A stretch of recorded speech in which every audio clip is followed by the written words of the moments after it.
What Prime Minister Modi has done is earned the trust for India from the rest of the world.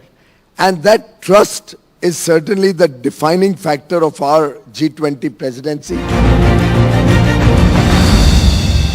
What is behind the government's logic of imposing protectionist duties, whether it's on laptop curbs and export duties on onions? I think it's a matter of perspective, whether it's protectionist duties or they are fair and equitable trade practices. And I think our curbs, as many other countries around the world have brought it, have been more security related. India certainly is not a protectionist country, but India respects that there have to be transparent rules of trade. Gaganyaan is the next big ambition for India. There will be astronauts. Will we have eventually, or perhaps even in the start, a woman astronaut? So now we are planning the first trial mission, which will possibly happen around first or second week of October. We thought we could do it in September, but now September we'll have Aditya, and then October first week. In the second trial, we'll have not a soulful human being, but a human being in the form of a robo, and that will be a female robo. After every launch, they pay an obeisance at Tirupati, as you rightly said, and immediately after the launch, you know how the celebration is by distributing a laddu, the Tirupati laddu to each one of them. So I think it's the ideal blend of India's traditional heritage and the most updated modern Indian technology, for which our scientists are known.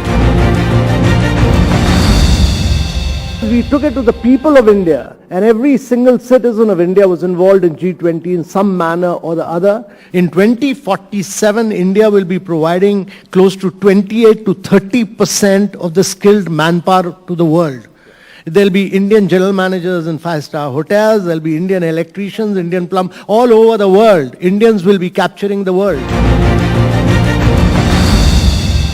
I think the fuel of the future really is green hydrogen. ये मान के चलिए fossil fuel तो इतना सा जितना भी है, आज से 10, 15, 20 साल के बाद people will just not want to use it. Why? Because alternates will be available. India's fuel consumption today on an average is 3 times the global average. Coming to some policy decisions that the centre had taken in terms of the ban on laptops from outside, and you know, it's been deferred. What's the intention behind the move? There seems to be still lack of clarity in terms of communication and a lot of concerns raised by manufacturing giants. So there is no ban. So first of all, I just want to be very clear up front. There is no ban, there is no licensing, there is no license Raj.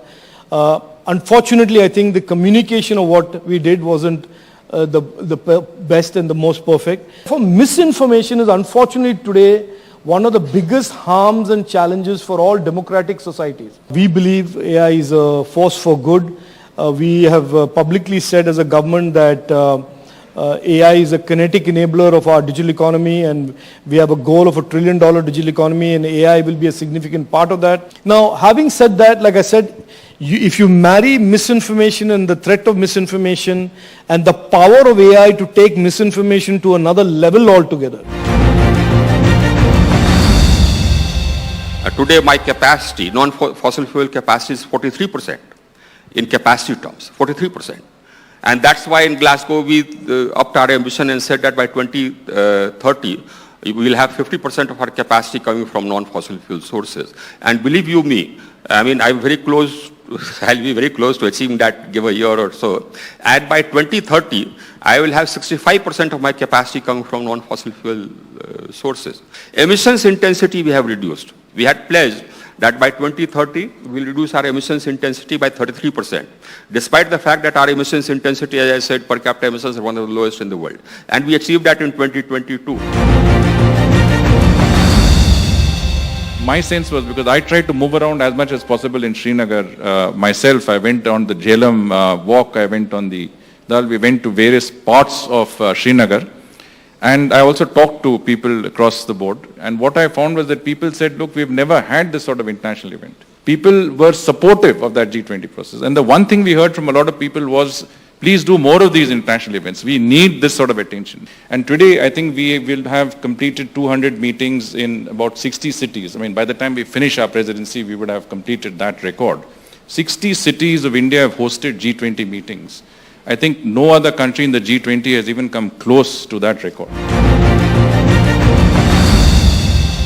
People that have access to a cell digitally connected is just amazing. I just saw the other day on TV a grandmother, I think it was the state of Assam, sitting there with her cell and wiring money to the grandchildren on her own cell. Where else is that happening? And if India is 1.4 billion people digitally connected and there are 4 billion people not digitally connected, you can just think of 7 billion people, you have a huge, huge advantage. So there's a huge flow. Now that's an old flow as well, and you can see that by the inhabitants of number 10 Downing Street. I mean, did you ever imagine that you would see the person who lives in number 10 Downing Street on India's National Day, the 15th of August, in one of the greatest and oldest universities of the world, saying Jai Shri Ram? Ye dosti hum nahi chhodenge, todenge ram agar main tere barak ke saath na chhodenge.